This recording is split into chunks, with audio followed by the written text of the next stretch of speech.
कितनी देर लगाएगी फातिमा? शॉपिंग पे जाना है, तुमने उसको बताया नहीं था? नहीं बताया तो था, मैं भी देख के आता हूँ। बोले आगे चले? ये क्या अब तुम बच्चे को साथ लेके जाओगी शॉपिंग के लिए? हाँ मीज जाहिर सी बात है। ताइमी आप परेशान मत हो, अजलान बिल्कुल तंग नहीं करता बाहर जाके, बल्कि तो खुश होता है।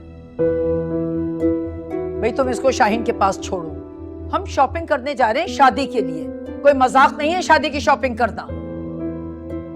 ताइमी अजलान यहाँ किसी से अटैच नहीं है, शाहीन से नहीं संभलेगा, वो उसे तंग करेगा। मुझे शॉपिंग करते हुए सिर्फ अजलान का ख्याल रहेगा। आप बेफिक्र हैं, मैं इसे संभाल लूंगी। ये देखें, अगर वो तंग करेगा तो मैं भी तो साथ जा रहा हूँ ना, इसलिए जा रहा हूँ कि अगर वो तंग करेगा तो मैं देख लूंगा। भाई तुम लोगों का जो जी चाहे करो, सुनते कहाँ हो तुम दोनों किसी की?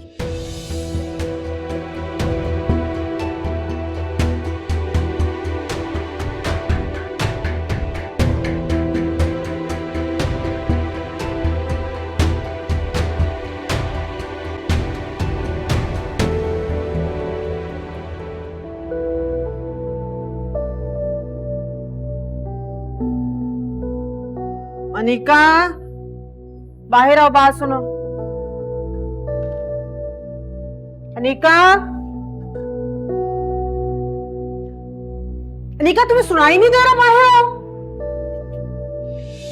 क्या है पुप्पो, क्यों सुबह सुबह शोर करती हैं आप? आदत नहीं गई आपकी? ये पकड़ो। और क्या है ये सब कुछ? नजर नहीं आ रहा सब्जी है? इसको अच्छी तरह साफ करो, काटो और शाम के लिए खाना चढ़ाओ। मैंने नाश्ता बनाया था लेकिन मुताहिर नाश्ता नहीं करके गया, लगता है नौकरी ढूंढने गया है। मेरे बच्चे को भूख लगी होगी, जब घर आएगा जल्दी से हंडिया चढ़ा लो। मैं ये सारी सब्जी काटूंगी अकेले? मैंने अपने घर में कभी इतना काम नहीं किया। अव्वल तो मैंने काम ही नहीं किया, और आप मुझे कह रही हैं सब्जी काटो और हंडिया बनाओ। मैं अंडा खा लूंगी, मैं गुजारा कर लूंगी, लेकिन ये सब्जी मैं नहीं खा सकती, और ना ही मैं ये बनाऊंगी। बीबी, ये चौंचले उन औरतों को जेब देते हैं जिनके शौहर बरसरे रोजगार, तुम्हें नहीं। तुम्हारा शौहर बेरोजगार है। नाश्ता मैंने बनाया था, अब शाम का खाना तुम चढ़ाओगी। अगर सुबह आपने नाश्ता बनाया था ना, तो मेरे ऊपर कोई एहसान नहीं किया, क्योंकि आपने अपने बेटे के लिए नाश्ता बनाया था, और पराठे खाने का उससे शौक है, मुझे नहीं। इसीलिए ना मैं ये सब्जी बनाऊंगी और ना ही खाऊंगी। अनिका, मुताहिर मेरा बेटा जरूर है, लेकिन उसकी खिदमत करना मेरा फर्ज नहीं है। वो तुम्हारा शौहर है, और शौहर की खिदमत करना बीवी का फर्ज होता है, समझी? मेरे पोते को तो तुमने घर से निकलवा ही दिया है, अब अपने शौहर को तो संभाल लो। कहां जा रही हो? मैंने तुम्हें कहा है सब्जी बनाओ, हंडिया चढ़ाओ, और तुम कमरे में जा रही हो। वो मेरा हाथ छोड़े, मुझे दर्द हो रहा है, और ये सारे काम मैं नहीं करूंगी।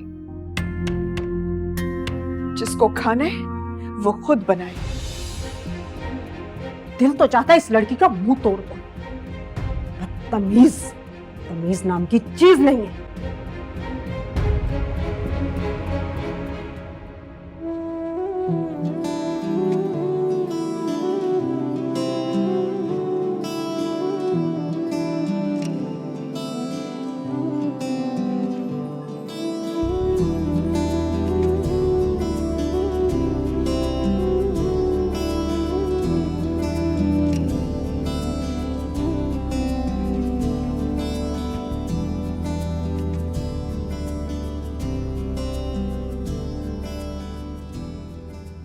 अरे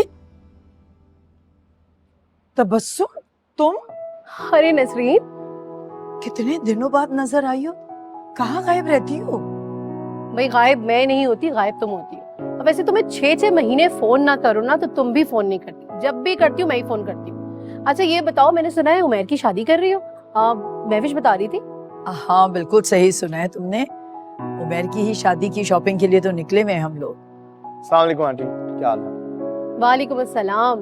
भाई शादी की एडवांस में बहुत बहुत मुबारक हो, क्योंकि तुम्हारी मामा ने तो मुझे शादी में बुलाना नहीं है।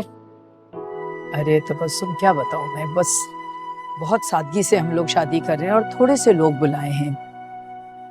ये फातिमा है मंसूर की भतीजी, इसी से हम शादी कर रहे हैं उमैर की। अस्सलाम वालेकुम। वालेकुम अस्सलाम। तुम्हें भी बहुत बहुत मुबारक हो बेटा। ये बच्चा किसका है? वो ये अज़लान है, मेरा बेटा, हमारा बेटा। उमैर का मतलब है कि फातिमा के पहले शौहर का बेटा है। क्या तुम उमैर की शादी एक लड़की के साथ कर रही हो जो एक बच्चे की माँ भी है? मतलब तुम्हारा बेटा इतना हैंडसम, इतना खूबसूरत है, उसके लिए तो तुम्हें कोई भी खूबसूरत और कवारी लड़की मिल सकती थी। सॉरी टू से आंटी, लेकिन आपने भी तो अपने एक लौते बेटे की शादी एक अनमैरिड एजुकेटेड लड़की से की थी ना।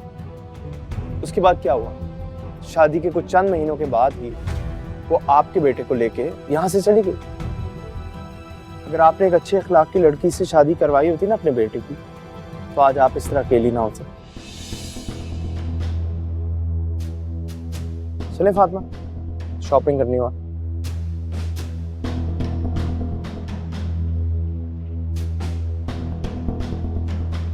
तो बस तुम उमैर की बातों का बुरा नहीं मानना। ठीक ही कह रहे हैं।